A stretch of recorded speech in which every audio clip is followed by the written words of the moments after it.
Buenos días, soy la doctora Guadalupe López, R1 de la Residencia de Oftalmología del Hospital Rodolfo Robles Valverde.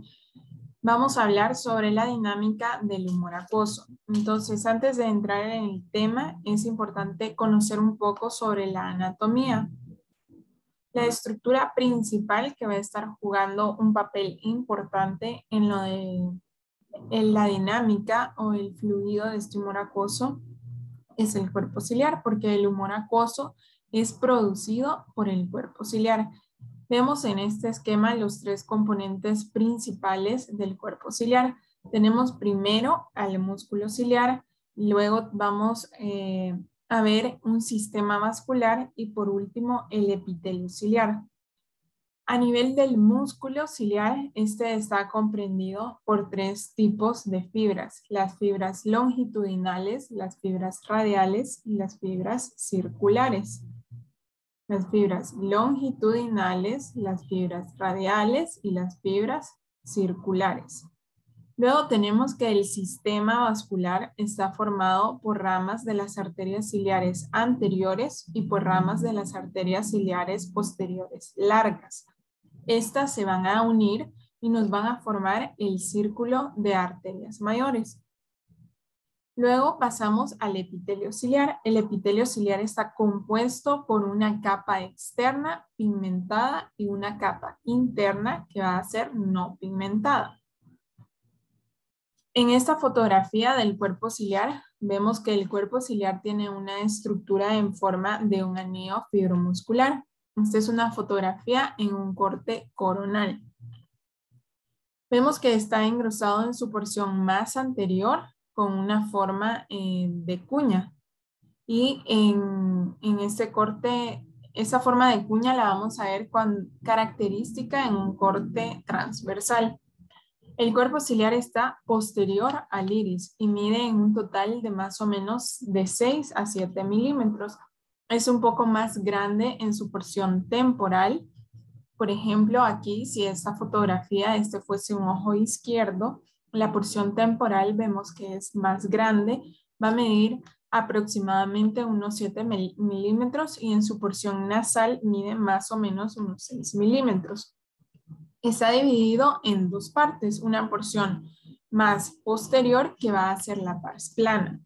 ¿Cuál es la importancia de esta pars plana? Bueno, primero la pars plana mide aproximadamente 4 milímetros y es relativamente avascular, es lisa y es pigmentada y va desde la hora serrata hasta que se encuentra con los procesos ciliares.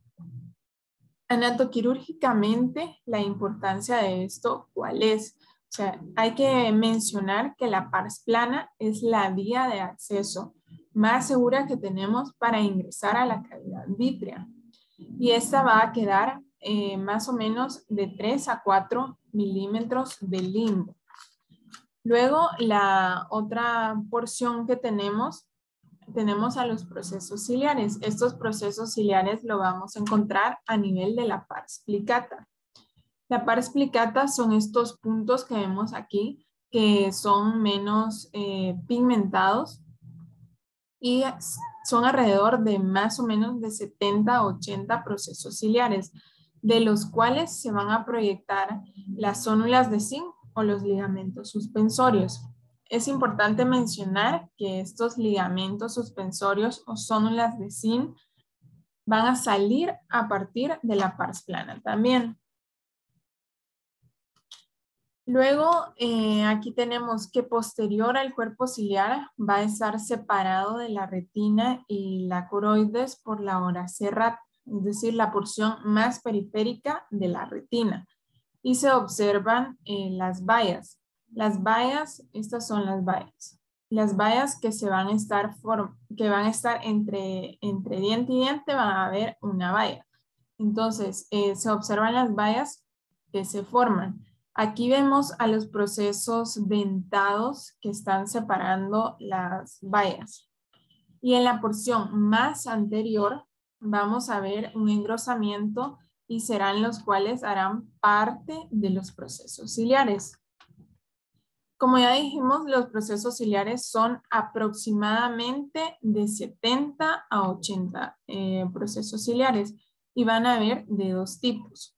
Los que son mayores, que van a tener una longitud mayor, y los que son menores, que miden 1/3 de la longitud de los mayores. Los mayores van a protruir hacia la cámara posterior.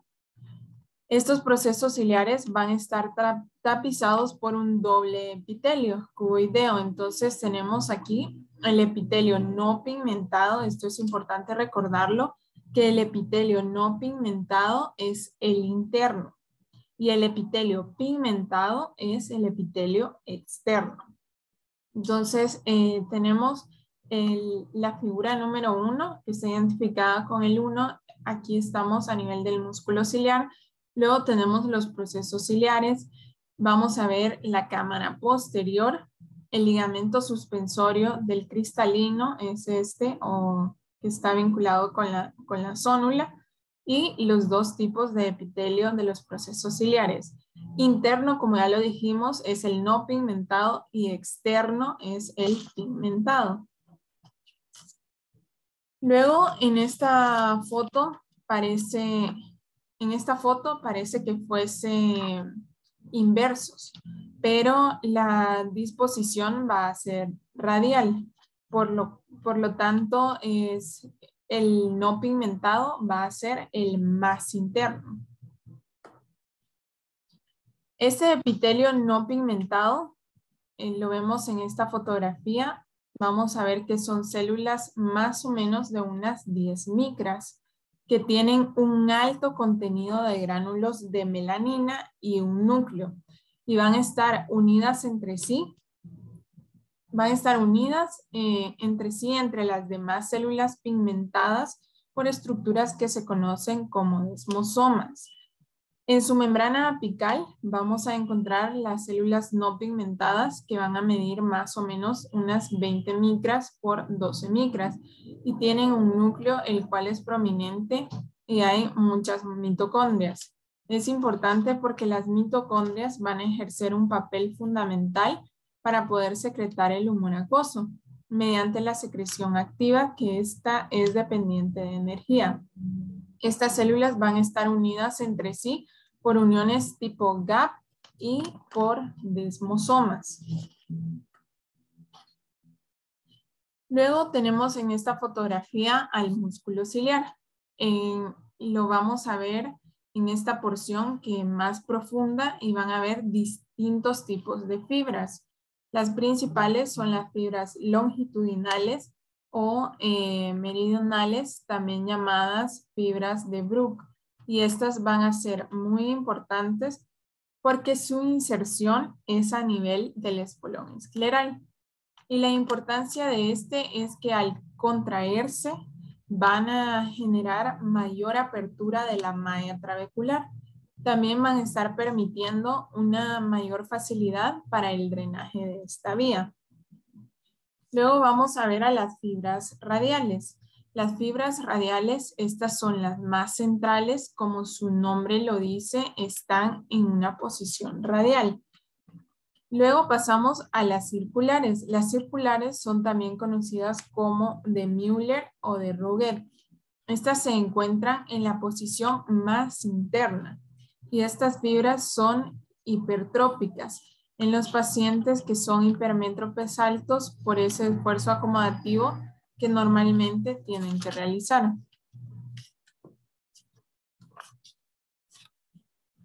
Pasamos a la irrigación.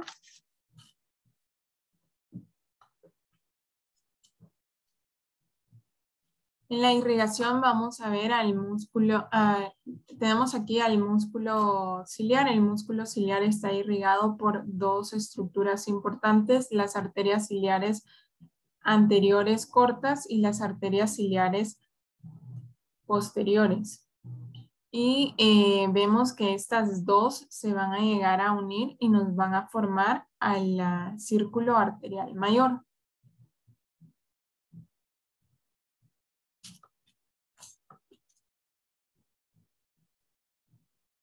Luego, ya entrando un poco sobre el tema, el humor acuoso es esencial para estas tres funciones.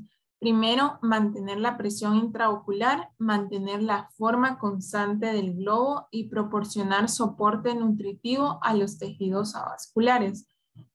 El mantenimiento de la presión intraocular con el mantenimiento de la forma constante del globo va de la mano porque la resistencia normal del flujo del humor acuoso genera una presión intraocular de más o menos 15 milímetros de mercurio, lo cual va a mantener la forma y la función del globo ocular. Va a estar nutriendo también lo que son tejidos avasculares como córnea, cristalino y malla trabecular.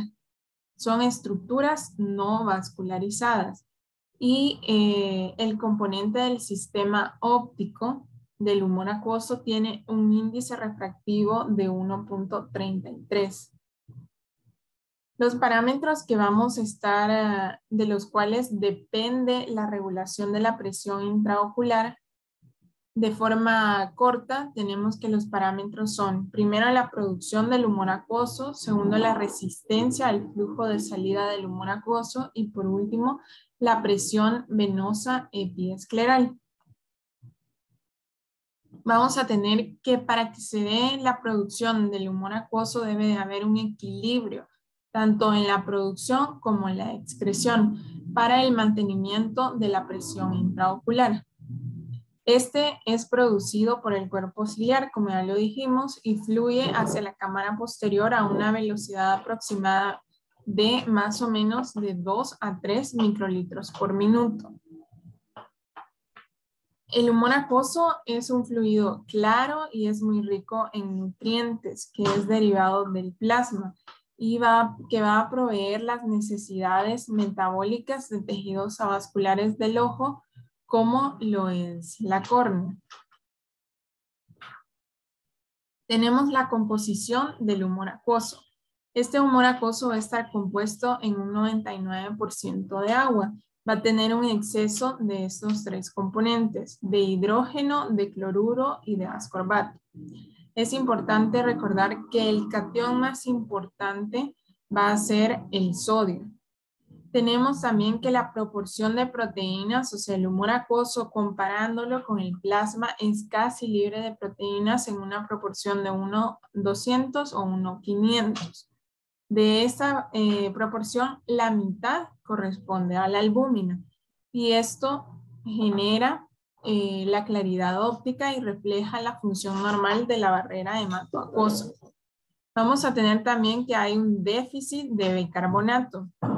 Y la enzima que juega un papel más importante es la anhidrasa carbónica.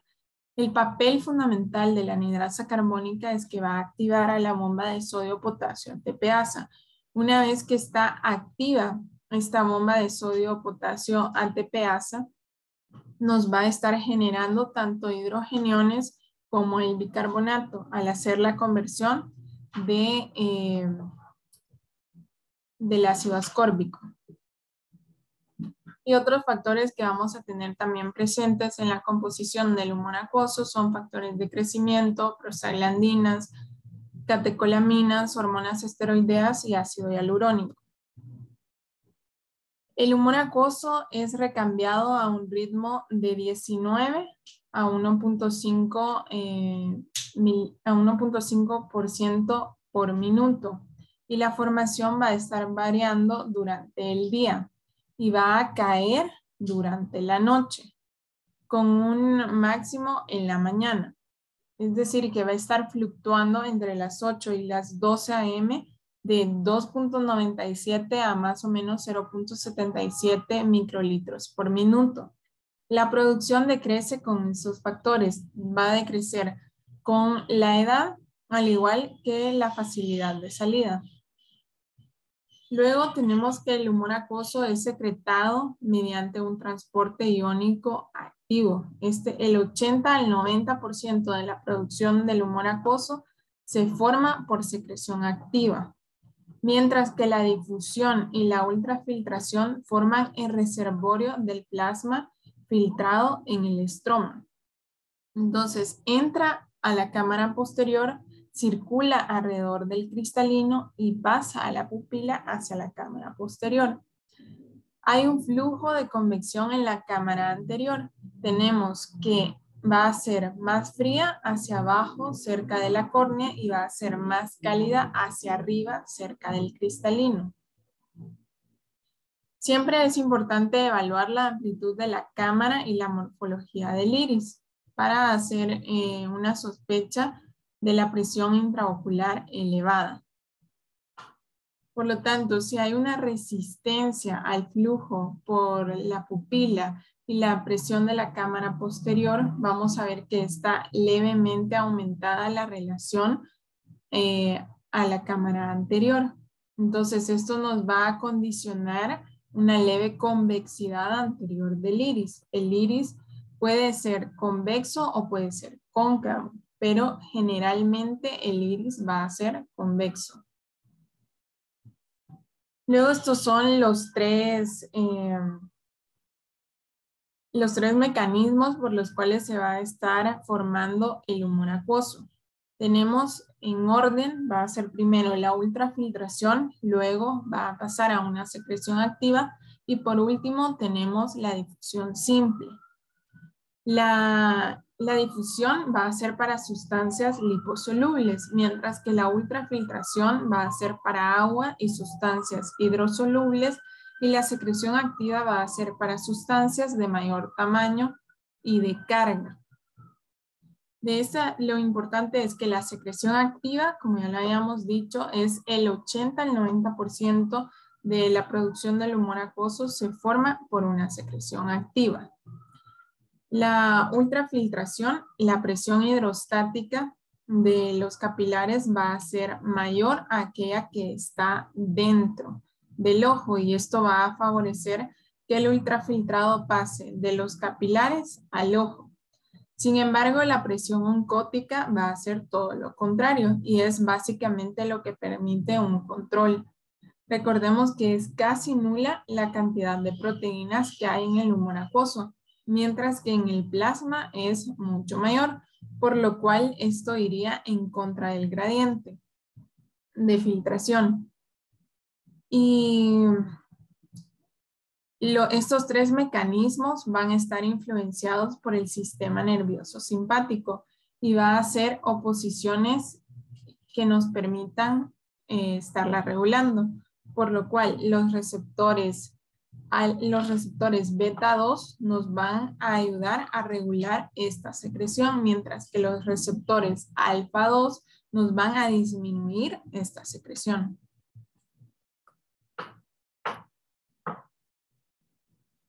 A mayor presión intraocular vamos a tener un menor ultrafiltrado. Entonces, los parámetros que son importantes que van a estarnos favoreciendo la reabsorción más que la producción son la presión hidrostática y la presión oncótica. Mientras que la presión arterial sistémica y el flujo sanguíneo que llega al proceso ciliar no tienen importancia en la secreción del humor acuoso. Entonces, ya habiendo visto los procesos que se dan para la formación del humor acuoso, tenemos y recordando la composición de este humor acuoso, vamos a recordar que se secretan por transporte activo secundario ascorbato, aminoácidos y cloro. Y por transporte pasivo tenemos que es bicarbonato. El rol del bicarbonato en sí, en la formación del humor acuoso, va a estar también vinculado con la anhidrasa carbónica. Entonces vamos a tener una producción por ultrafiltrado. Esto va a ser por una producción pasiva por medio de los procesos vasculares. Luego, los procesos fisiológicos básicos, son 3 procesos fisiológicos básicos que se generan en esta formación del humor acuoso. Tenemos la acumulación de un reservorio de plasma, luego vamos a ver el transporte activo a través de la barrera hematoacuosa, finalizando con el flujo osmótico. La acumulación de este reservorio del plasma es la que va a llegar hasta las células del epitelio no pigmentado. Es decir, vamos a tener un paso de sustancias desde los capilares de los procesos ciliares, luego vamos a continuar hacia el estroma, posteriormente entre las células del epitelio pigmentario y se va a acumular detrás de uniones estrechas de células de epitelio no pigmentario. Aquí vemos que están influenciadas tanto la difusión como la ultrafiltración. Por lo tanto, medicamentos que alteran la perfusión de los vasos ciliares van a ejercer influencia en la presión intraocular a este nivel. Pasando con el otro proceso fisiológico básico, vamos a tener el transporte a través de la barrera hematoacuosa. En esta parte, las dos enzimas principales que participan son la sodio-potasio ATPasa y la anhidrasa carbónica. Ya vimos las funciones de estas dos enzimas. Y aquí vamos a ver que predominan a nivel de las uniones estrechas de las células del epitelio no pigmentado y se va a generar por medio de un transporte activo, que es el mecanismo principal de la formación del humor acuoso. Vamos a tener que tanto el cloro, el ácido ascórbico y algunos aminoácidos ese es su transporte principal, el transporte activo selectivo transcelular. Y por último, el flujo osmótico. Este se da por los procesos anteriores que son activos y existe evidencia de que el sodio es el catión más importante. Luego ya comparando el humor acuoso con el plasma. ¿De qué difiere esto? Tenemos que difiere del plasma por dos factores. Primero, por la barrera mecánica hematoacuosa y segundo, por un transporte activo de sustancias orgánicas e inorgánicas por el cuerpo ciliar. Vamos a ver las principales diferencias. Es que el humor acuoso tiene mucho menos proteínas y tiene mayor concentración de ascorbato. También tenemos exceso tanto de lactato, de cloro y de aminoácidos. Y tenemos menos glucosa y urea que en el plasma. La tasa de producción del humor acuoso vamos a ver que está afectada por la integridad de la barrera hematoacuosa, o sea, va a depender que se altere la barrera hematoacuosa, es decir, que las células no pigmentadas con la zónula ocludens se genere ahí un cambio o que cambie el flujo sanguíneo a este cuerpo ciliar o la regulación también neurohumoral del tejido vascular y el epitelio ciliar. Esto lo vemos reflejado día a día y más adelante vamos a ver el ciclo, cómo el ciclo circadiano sí está influenciado en la producción del humor acuoso. Esto es que durante el día va a variar los valores de la presión intraocular y en general va a estar disminuida esta formación del humor acuoso por la edad. Y en las noches también vamos a ver que se produce más o menos un 50% menos del humor acuoso. Parámetros que pueden llegar a afectar esta barrera hematoacuosa. Tenemos también que el ritmo circadiano del flujo del humor acuoso son mecanismos que están poco entendidos, pueden depender de cambios fisiológicos. Principalmente vamos a ver la participación de los niveles de epinefrina.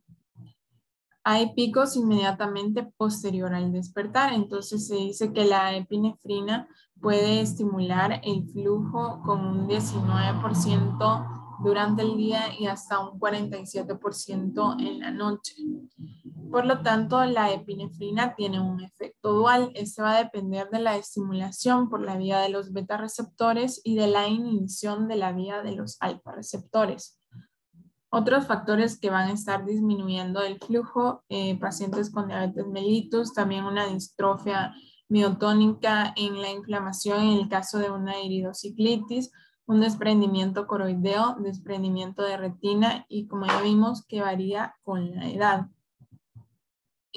Hablando de la edad, tenemos una disminución de 2.4 a 3.2% por década a partir de los 10 años. También vamos a ver que aumenta el flujo, el estrés osmótico. Aquí hablamos más o menos sobre 1 litro de agua, que es la prueba que se realiza.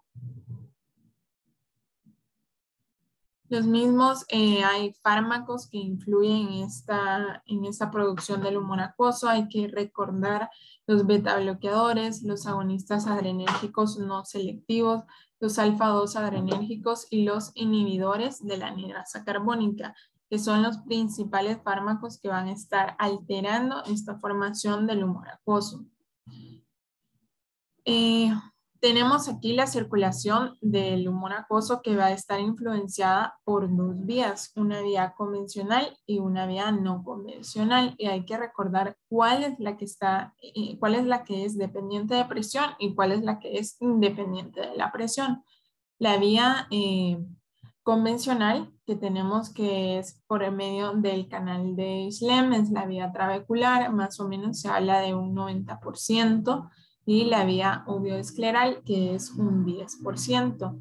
La que es dependiente de la presión es la vía trabecular y la uveoescleral es independiente de la presión. Se dice también que estas vías pueden generar, dependiendo de la literatura, así es el porcentaje. Por ejemplo, en Chandler se menciona que es de un 90 la vía convencional, mientras que la no convencional es un 10%, mientras que en Shield se menciona que es de un 75 a 90% la convencional y de un 5 a un 30% la vía no convencional. Ese es el flujo del humor acuoso, a grosso modo, por dónde va a ir pasando.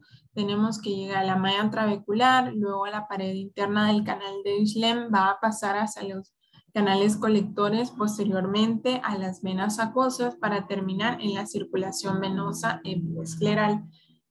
Diferente la vía no convencional, que esta surge a través de la raíz del iris, pasa a la malla uveal.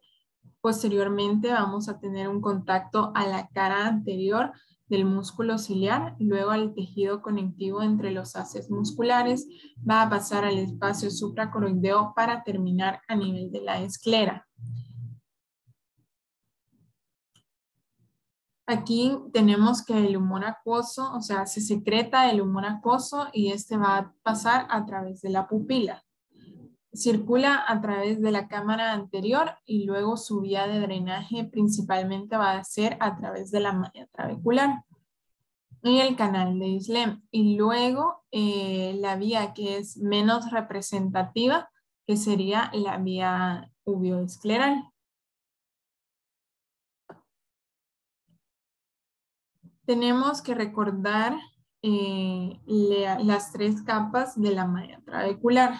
Tenemos que están mostradas en esta fotografía en cortes.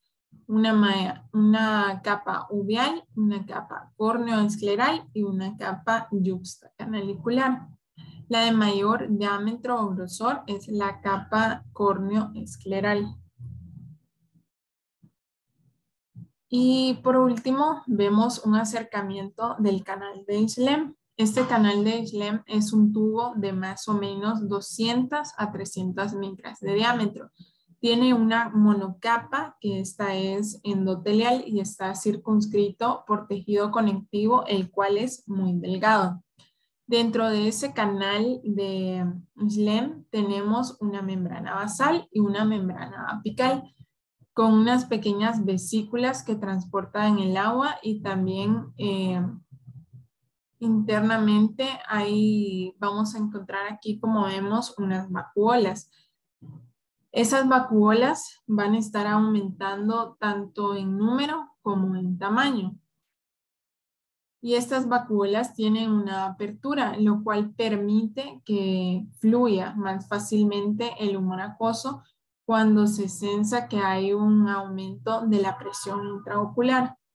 Es por esto que la vía de la malla trabecular es dependiente o sensible a la presión. mientras que la uveoescleral, esta es independiente de la presión. O sea, la vía de la malla trabecular es dependiente o sensible de la presión, porque al igual que se aumentan el número de vacuolas para drenar mayor cantidad de humor acuoso, tenemos también la actuación del espolón escleral, de las fibras longitudinales que al contraerse van a aumentar este drenaje. Y este espolón va a tener propiedades que son varoreceptivas, que van a depender tanto de la presión intraocular como tienen también células contráctiles que son muy parecidas a los miofibroblastos, por lo tanto van a ayudar a contribuir a que el drenaje sea mucho más fluido.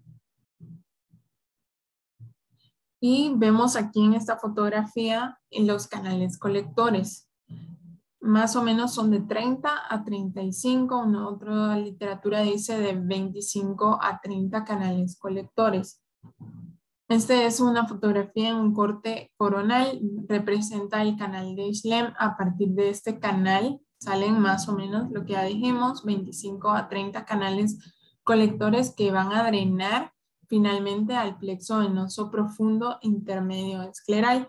Y hay 8 canales que están drenando directo a ese plexo venoso epiescleral, que van a ser las venas acuosas. Entonces tenemos que uno es externo y el otro es interno.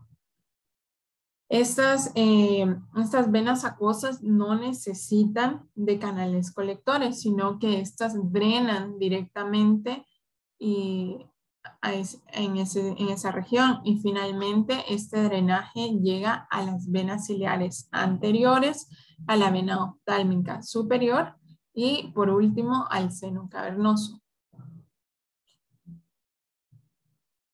Eso sería todo correspondiente a la clase de la dinámica del humor acuoso. Gracias.